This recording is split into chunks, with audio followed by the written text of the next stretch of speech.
What up, though? My name is DJ Mix, and I'm a DJ. I've been a professional DJ roughly around 16, 17 years. And, with DJing, a lot of people always are asking, or wanting to become DJ. They want to become a DJ. And they're always saying, how can I get into it? What equipment to buy? Uh, you know, what all do I need? Um, and then there's always a debate whether, you should,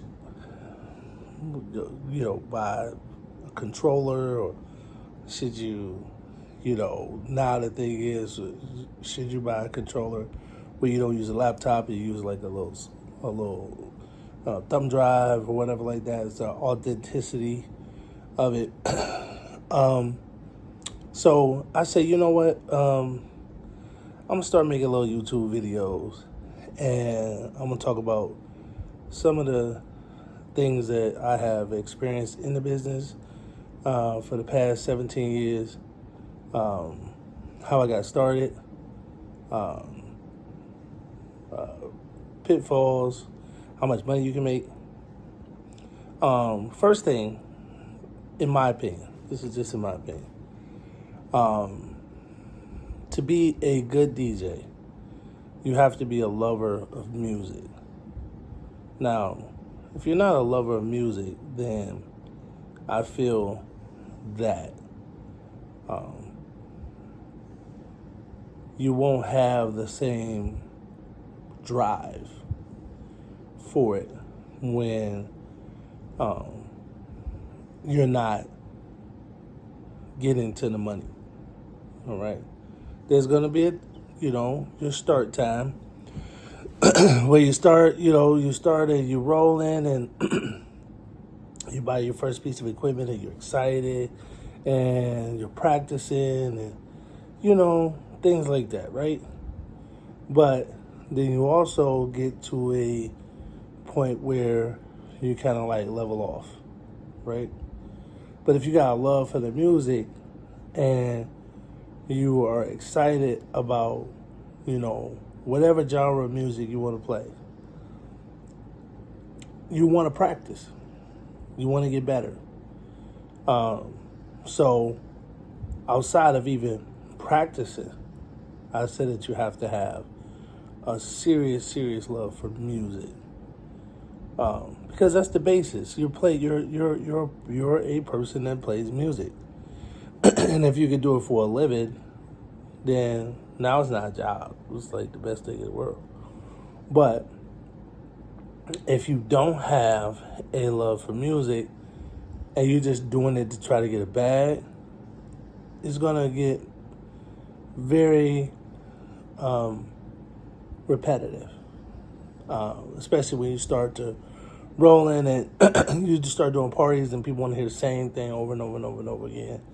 They want to hear the hits, you know what I'm saying? And that's in any genre of music that you're playing. There's always a repetitiveness that comes with it. So, and as if you have a love for the music, then you're gonna want to practice. You're gonna want to you're playing you're trying different mixes. You're if you are a turntablist and you get into scratching and things like that, you're gonna want to see, how can I scratch this? How can I mix this record with this? How can I do this? You know what I'm saying? The technical aspects, excuse me, of DJing won't be so tedious. It won't feel like practice. It won't feel like work. It's like if you love to hoop, you want to hoop. The bat ball is life. You know what I'm saying? So when you gotta go in the gym, you look forward to getting up in the morning and shooting 1,000 jump shots. You know what I'm saying? Or working on your handles or whatever like that. It's no different than when you're trying to be in this type of profession. So practice, practice, practice, and I'm always looking for different music. different genres. I mean, music is just literally like it's like my life. You know what I'm saying? So it's not a job. It's not work. So and then once you start to as a DJ, when you purchase your initial equipment, like say you just go get a standard controller, a standard Pioneer controller. I personally use a SRT 1000, Pioneer SRT 1000. In my opinion, that's pretty industry standard. I have a MacBook Pro, and that gets the job done. Gets the job done. The MacBook Pro, roughly around mine was around, I would say, $1,700, which, and when you're talking about investing in a business, is not a lot of money at all. And then my controller, I was able to get my controller for around $1,500-$1,600. So overall, rounding it up, $4,000 investment can get you started, right? I would say you probably want to subscribe to one of the record pools to be able to get music. There's, I would Google. I don't want to just start spewing off record pools, but you could Google DJ record pools, and there's going to be several that's going to pop up. Research those, and whichever one you feel, you're comfortable with, I will say, try that out, because you're going to need to have a library. You're going to need to have a library. But, kind of define what kind of DJ. I'm a hip hop DJ. I can play everything. But my core and my base and what I've been doing for professionally, like consistently, for 15 years, is play open format R&B and hip hop. And when I say open format, for those who not really don't understand what that terminology means, like open format means like I'm not just playing just the hits. Like I play old school, I play the current hits. In Detroit we do something like where it's like ballroom, where people hustle, and there are certain songs that you need to know that those people want to actually ballroom or hustle to. Those of you who are in the Detroit market definitely know what I'm talking about. There are certain records that people hustle to. So you definitely want to know those joints. And then once you get your record pool, then you want to actually get out and you want to go to different bars and clubs, and you want to shadow. You want to, you don't necessarily have to go. When I was first starting and wanting to learn, I didn't have a mentor. I felt like who was going to teach me how to take their job?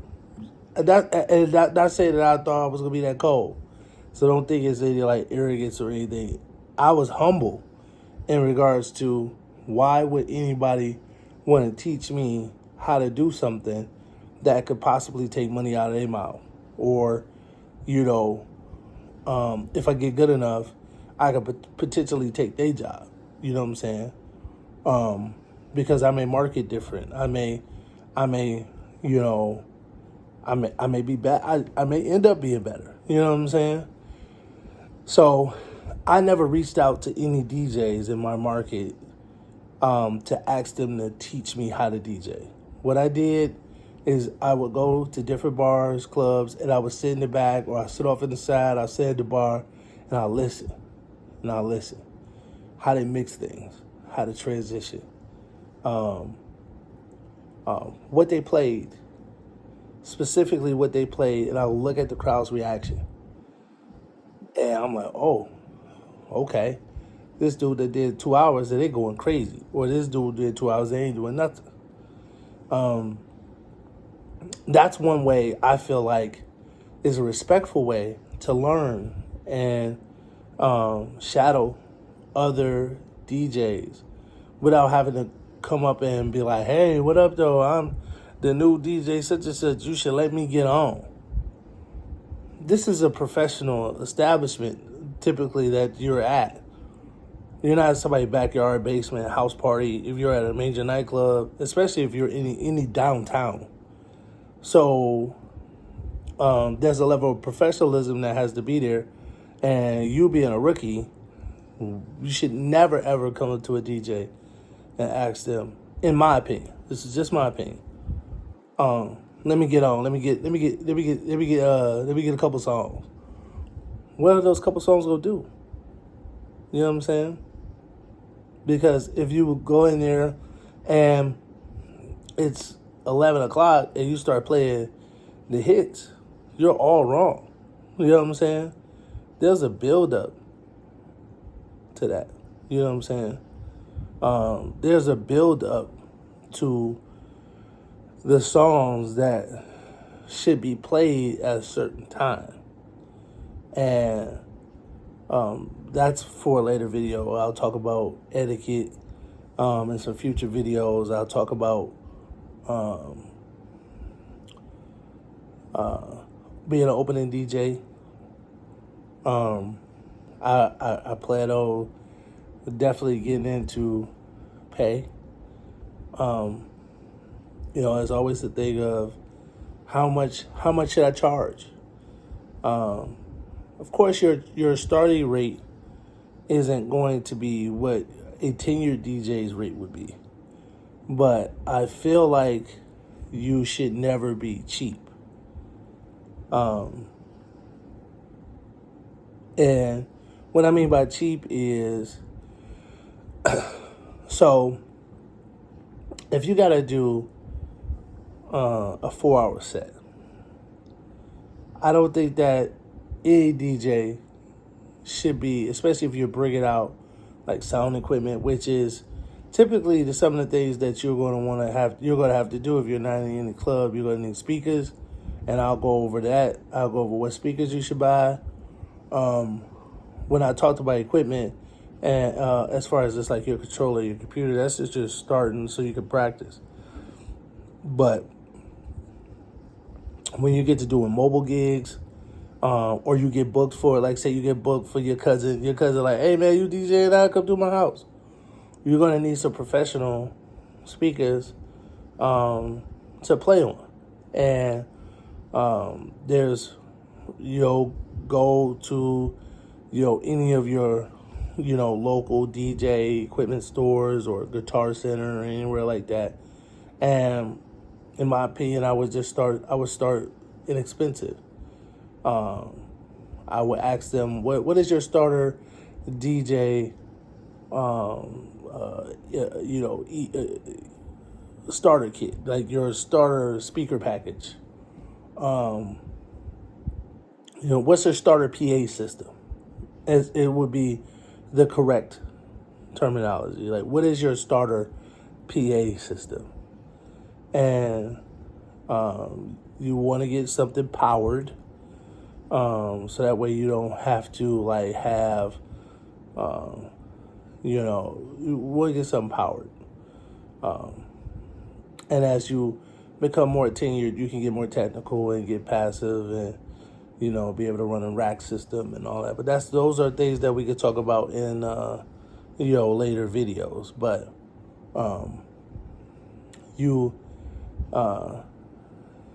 if you are, to get back on topic, if you're going to charge and you have to bring equipment and you charge to do something like that, you charge them $200 and you got to be there for 6 hours, then just do the math. I wouldn't set up a house party for as a starting DJ for no less than $350. I'm not coming out for less than $350. I think that that's a good starting point for you as an adult DJ. And, I personally, in my opinion, wouldn't even start soliciting for gigs until I have a nice library. You know what I'm saying? Which means when I started, I would practice and I would do 4-hour sets. And I didn't want to repeat any song within that 4 hours. So that was a good kind of practice regimen that I did for myself to say, okay, well, I'm going to practice and I'm going to do a typical club set, which is 4 hours. And I don't want to repeat a song. Now, of course, in today's generation, people want to hear the same song 2-3 times out of a night. I'm from a different era.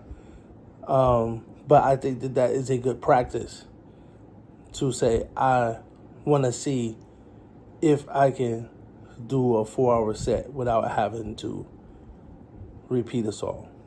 And if you do those type of things, starting off, it'll get you in a good regimen of how to have a discipline and to have a nice library and a stockpile of songs so that you can be able to, be able to rock. It'll be to play for 4 hours and not repeat. You're gonna need a couple hundred songs, and any genre, whether it's old school, new school, hip hop, house, you should have a couple hundred songs. You talk about you about to go out into the world and have someone pay you for these services. So, get you some equipment first off. Get your a starter PA system. Subscribe to a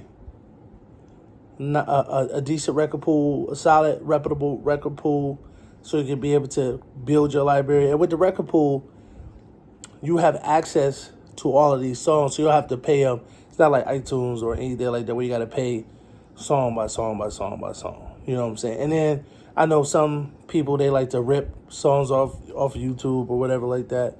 The sound quality is not the same. You have to worry about it. You don't have to worry about if this it's distorted, or if it's not playing right, or if it's even the right song.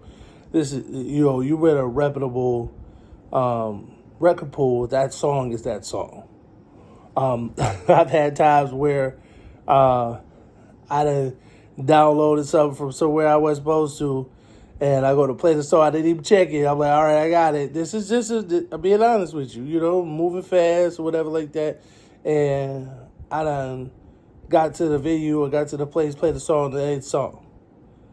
And now I'm, oh, well, the place got Wi-Fi. Let me hurry up and download it, And that's just because I didn't do my due diligence. And I'm letting you know these type of things from my own eras. And just moving too fast and ain't no big deal. You gotta take this thing serious, because somebody's paying you their hard-earned money for these services. So you gotta take this thing serious. But those are just some of the beginner tips, and as I do more of these videos, I'll go over some of the stories, different events I've done, different concerts I did, and just kind of just go through the journey of being a DJ that does it for a living. Like, I don't have a day job. I got 4 kids. I got a home. Driving. I got a couple cars. So I'm not loaded. I ain't Khaled out here. But I do all right for myself. You know what I'm saying? With kids and things like that, they go to school in suburbia. And I'm from Detroit, from the east side of Detroit, born and raised, East Warren, But you know, this being a DJ has taken me places that I've never thought that I would ever be. So, welcome, and subscribe to the channel, and I appreciate you taking out the time just to, listen. You know what I'm saying? And like I said, I'm gonna post these videos, and I'm just gonna, let some people who are aspiring to become and do this for a living behind the curtain. So until next time, stay safe. More money, more life.